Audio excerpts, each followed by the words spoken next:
So one day at the shop, an AMG GT came in. This was before I started my business and I was still working for someone. And the gentleman hadn't had it very long. I don't think it had but a couple thousand miles on it. But the guy wanted to go through, change all the fluids after break-in period. And one of the jobs I had to do was a transmission service. This transmission is the early dual clutch transmission that's shared with like some Ferraris and some other high-end cars. So I want to be sure this was right. And I look at the service procedure, and there's like 5 drain plugs to do this transmission service. So you have to drain, I forget what all it was. There's like the rear section, mid section, front section. There's coolers on the side that you can drain as well. And then there's 2 different fluids to go through it as well. So you have a transmission fluid, and then you have a gear oil for the gear set. So I read through this procedure, and I remember taking hours to do this job that doesn't really pay that much, but I wanted to be sure it was right. The customer provided the fluids, so I spent some extra time confirming that the fluids were right, because this is different from any other Benz transmission. Going through it, I was just nervous the whole time. But I got through it, read the procedure at least 10 times, so I knew it through and through. And even then, you have to get the temperatures all right. So this process is just very drawn out, and it's very German in that regard. A few weeks go by. I've kept Ed in communication after his buying the CL attempt failed. We had a S55 that we worked with together on as well that he was planning to shoot off the cliff in Alaska. Unfortunately, that didn't happen, but we kind of blossomed our relationship from there and became friends. So we had an open line of communication. And one day I was watching YouTube, and I'm a fan of Tyler Hoover. I watch Hoovie's Garage, and I was watching the video on the SLS. Remember, I believe there was a leading up video about how expensive this transmission is, and they're known to fail. So he takes it down to Car Wizard to get serviced. And I'm watching this video. I'm like, oh, this is cool. I get to watch a video on something I just did, because the SLS and the GT use essentially the same transmission. So I'm watching this video, and I get to watch the same instructional video from Mercedes corporate on how to change the transmission fluid.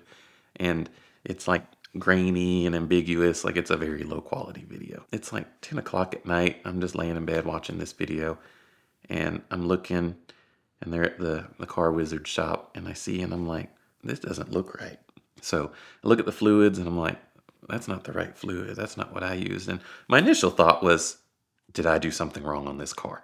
Because, Car Wizard, he's very qualified. We're actually friends.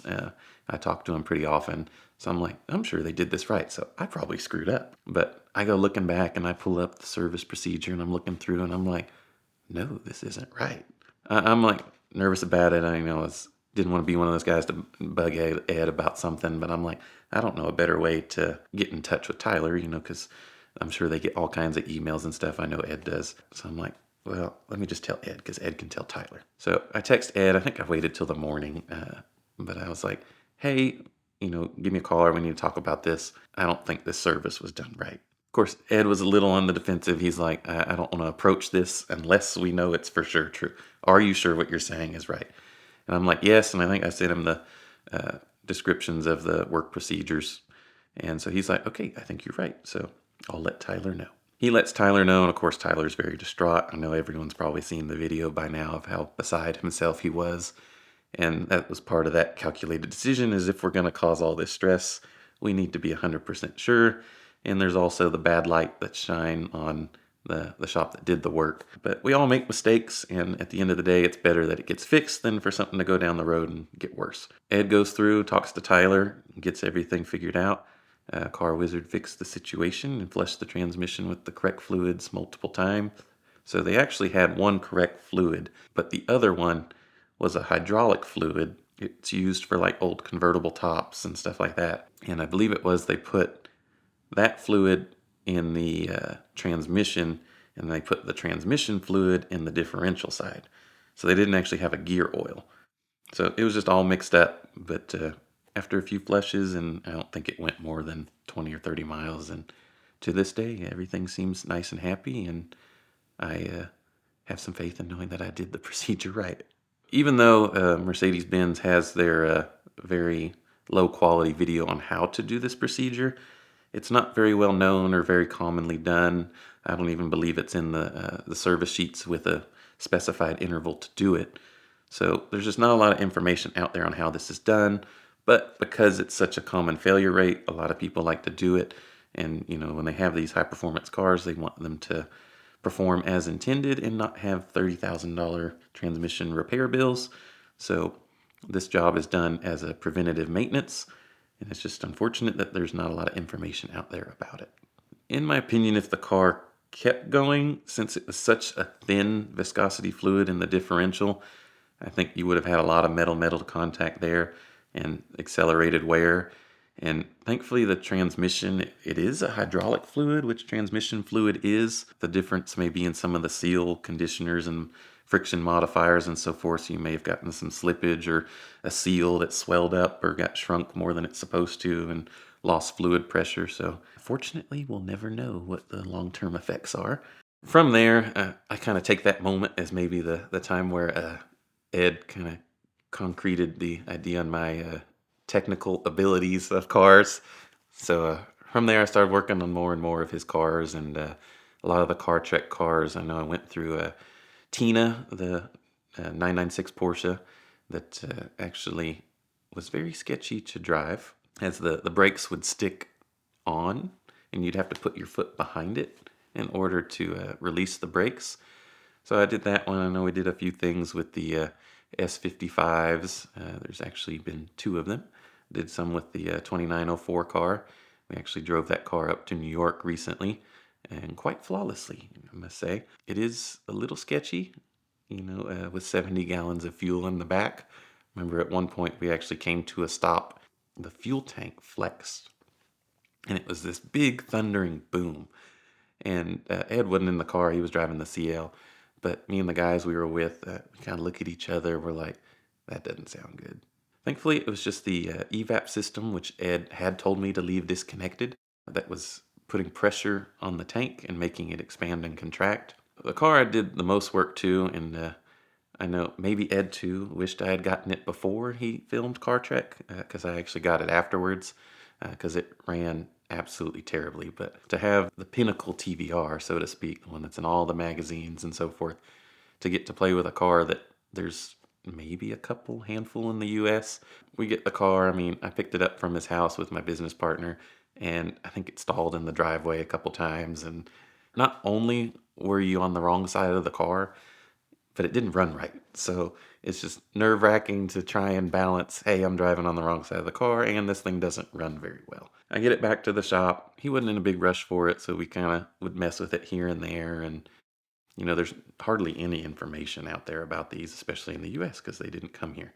So I was able to find a service manual off of, I think it was actually a TVR website.